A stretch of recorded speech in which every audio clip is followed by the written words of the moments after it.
أعوذ بالله من الشيطان الرجيم. بسم الله الرحمن الرحيم. الحمد لله الذي أنزل على عبده الكتاب ولم يجعل له عوجا قيما لينذر بأسا شديدا من لدنه ويبشر المؤمنين الذين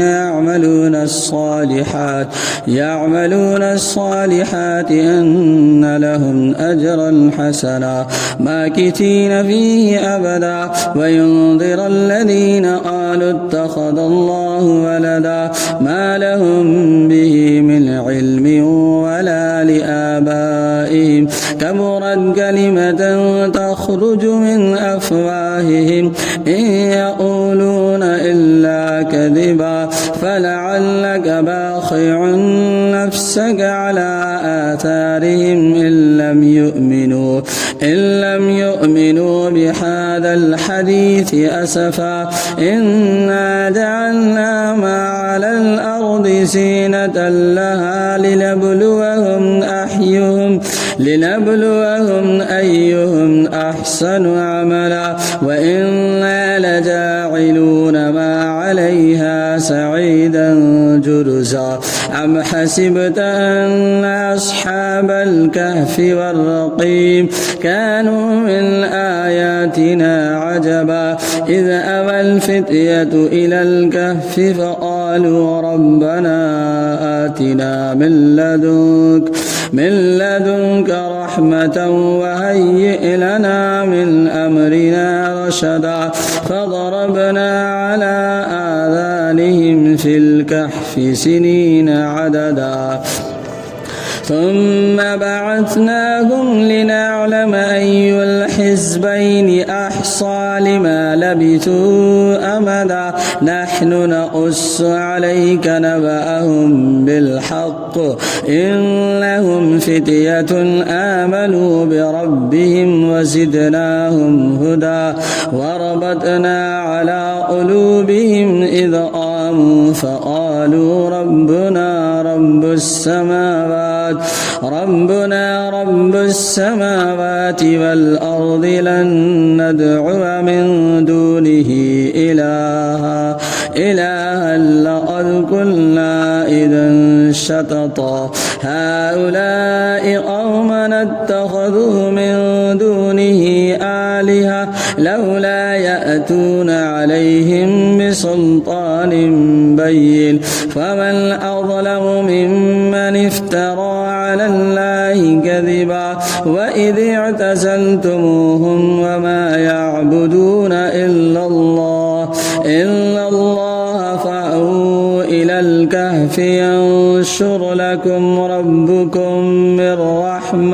من رحمته ويهيئ لكم من أمركم مرفقا وترى الشمس إذا طلعت تزاور عن كهفهم ذات اليمين وإذا غربت تقرضهم ذات الشمال وهم في فجوة منه ذلك من آيات الله من يهد الله فهو المهتد ومن يضلل فلن تجد له وليا مرشدا وتحسبهم أيقاظا وهم رقود ونقلبهم ذات اليمين وذات الشمال وكلبهم باسط ذراعيه بالوصيد لو اطلعت عليهم لوليت منهم فرارا ولملئت منهم رعبا وكذلك بعثناهم ليتساءلوا بينهم قال قائل منهم كم لبثتم قالوا لبثنا يوما أو بعد يوم قالوا ربكم أعلم بما لبثتم فابعثوا أحدكم بورقكم هذه إلى المدينة فلينظر أيها أزكى طعاما فليأتكم برزق منه وليتلطف ولا يشعرن بكم أحدا إنهم إن يظهروا عليكم يرجموكم أو يعيدوكم في ملتهم ولن تفلحوا إذا أبدا وكذلك أعثرنا عليهم ليعلموا أن وعد الله حق وأن الساعة لا ريب فيها إذ يتنازعون بينهم أمرهم فقالوا ابنوا عليهم بنيانا ربهم أعلم بهم قال الذين غلبوا على أمرهم لنتخذن عليهم مسجدا سيقولون ثلاثة رابعهم كلبهم ويقولون خمسة سادسهم كلبهم رجما بالغيب ويقولون سبعة وثامنهم كلبهم قل ربي أعلم بعدتهم ما يعلمهم إلا قليل فلا تمار فيهم إلا مراء ظاهرا ولا تستفت فيهم منهم أحدا ولا تقولن لشيء إني فاعل ذلك غدا إلا أن يشاء الله واذكر ربك إذا نسيت وقل عسى أن يهديني ربي لأقرب من هذا رشدا ولبثوا في كهفهم 300 سنين وازدادوا 9 قل الله أعلم بما لبثوا له غيب السماوات والأرض أبصر به وأسمع ما لهم من دونه من ولي ولا يشرك في حكمه أحدا واتل ما أوحي إليك من كتاب ربك لا مبدل لكلماته ولن تجد من دونه ملتحدا واصبر نفسك مع الذين يدعون ربهم بالغداة والعشي يريدون وجهه ولا تعد عيناك عنهم تريد زينة الحياة الدنيا ولا تطع من أغفلنا قلبه عن ذكرنا واتبع هواه وكان أمره فرطا وقل الحق من ربكم فمن شاء فليؤمن ومن شاء فليكفر إنا أعتدنا للظالمين نارا أحاط بهم سرادقها وإن يستغيثوا يغاثوا بماء كالمهل يشوي الوجوه بئس الشراب وساءت مرتفقا إن الذين آمنوا وعملوا الصالحات إنا لا نضيع أجر من أحسن أعملا أولئك لهم جنات عدن تجري من تحتها الأنهار يحلون فيها من أساور من ذهب ذهب ويلبسون ثيابا خضرا من سندس واستبرق متكئين فيها على الأرائك نعم الثواب وحسنت مرتفقا واضرب لهم مثل الرجلين جعلنا لأحدهما جنتين من أعناب وحففناهما بنخل وجعلنا بينهم زرعا كلتا الجنتين آتت أكلها ولم تظلم منه شيئا وفجرنا خلالهما نهرا وكان له ثمر فقال لصاحبه وهو يحاوره أنا أكثر منك مالا وأعز نفرا ودخل جنته وهو ظالم لنفسه قال ما أظن أن تبيد هذه أبدا وما أظن الساعة قائمة ولئن رددت إلى ربي لأجدن خيرا منها منقلبا قال لصاحبه وهو يحاوره أكفرت بالذي خلقك من تراب ثم من نطفة ثم سواك رجلا لكن هو الله ربي ولا أشرك بربي أحدا ولولا إذ دخلت جنتك قلت ما شاء الله لا قوة إلا بالله إن ترني أنا أقل منك مالا وولدا فعسى ربي أن يؤتيني خيرا من جنتك ويرسل عليها حسبانا من السماء فتصبح صعيدا زلقا أو يصبح ماؤها غورا فلن تستطيع له طلبا وأحيط بثمره فأصبح يقلب كفيه على ما أنفق فيها وهي خاوية على عروشها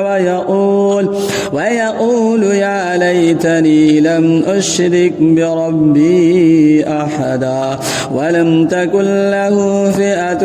ينصرونه من دون الله وما كان منتصرا هنالك الولاية لله الحق هو خير ثوابا وخير عقبا واضرب لهم مثل الحياة الدنيا كماء أنزلناه من السماء فاختلط به نبات الأرض فأصبح حشيما تضروه الرياح وكان الله على كل شيء مقتدرا المال والبنون زينة الحياة الدنيا والباقيات الصالحات خير عند ربك ثوابا وخير أملا ويوم نسير الجبال وترى الأرض بارزة وحشرناهم فلم نغادر منهم أحدا وعرضوا على ربك صفا لقد جئتمونا كما خلقناكم أول مرة بل زعمتم أن لن نجعل لكم موعدا ووضع الكتاب فترى المجرمين مشفقين مما فيه ينظرون ويقولون يا ويلتنا ما لهذا الكتاب لا يغادر صغيرة ولا كبيرة إلا أحصاها ووجدوا ما عملوا حاضرا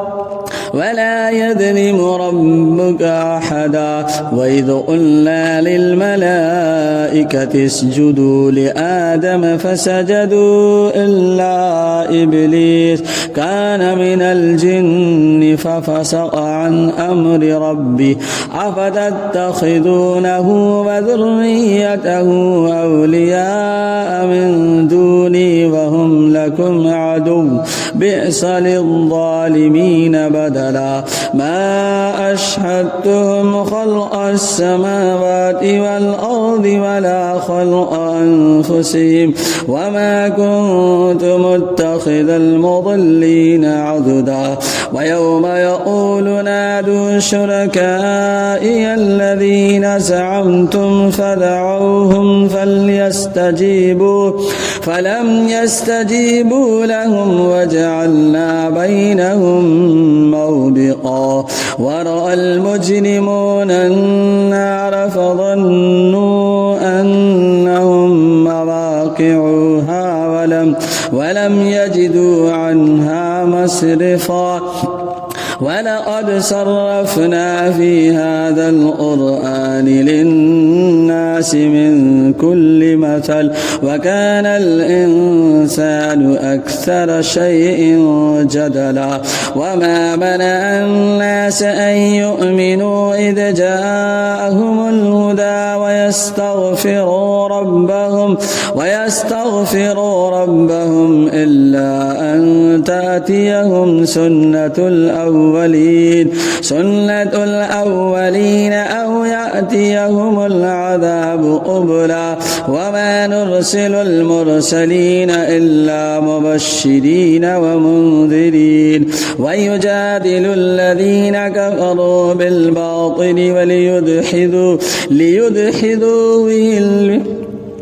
بالباطل ليدحضوا به الحق واتخذوا آياتي وما أنذروا هزوا ومن أظلم ممن ذكر بآيات ربه فأعرض عنها ونسي ما قدمت يداه إنا جعلنا على قلوبهم أكنة أن يفقهوه وفي آذانهم وقرا وإن تدعهم إلى الهدى فلن يهتدوا إذا أبدا وربك الغفور ذو الرحمة ولم يؤاخذهم بما كسبوا لعجل لهم العذاب بل لهم موعد لن يجدوا من دونه موئلا وتلك القرى أهلكناهم لما ظلموا وجعلنا لمهلكهم موعدا وإذ قال موسى لفتاه لا أبرح حتى أبلغ مجمع البحرين أو أمضي حقبا فلما بلغ مجمع بينهما نسي حوتهما فاتخذ سبيله في البحر سربا فلما جاوزا قال لفتاه آتنا غداءنا لقد لقينا من سفرنا هذا نصبا قال أرأيت إذا أوينا إلى الصخرة فإني نسيت الحوت وما أنسانيه إلا الشيطان أن أذكره واتخذ سبيله في البحر عجبا قال ذلك ما كنا نبغي فارتدا على أثارهما قصصا فوجدا عبدا من عبادنا آتيناه رحمة من عندنا وعلمناه من لدنا علما قال لصاحب موسى هل أتبعك على أن تعلمني مما علمت رشدا قال إنك لن تستطيع معي صبرا وكيف تصبر على ما لم تحط به خبرا قال ستجدني إن شاء الله صابرا ولا أعصي لك أمرا قال فإن اتبعتني فلا تسألني عن شيء حتى أحدث لك منه ذكرا فانطلقا حتى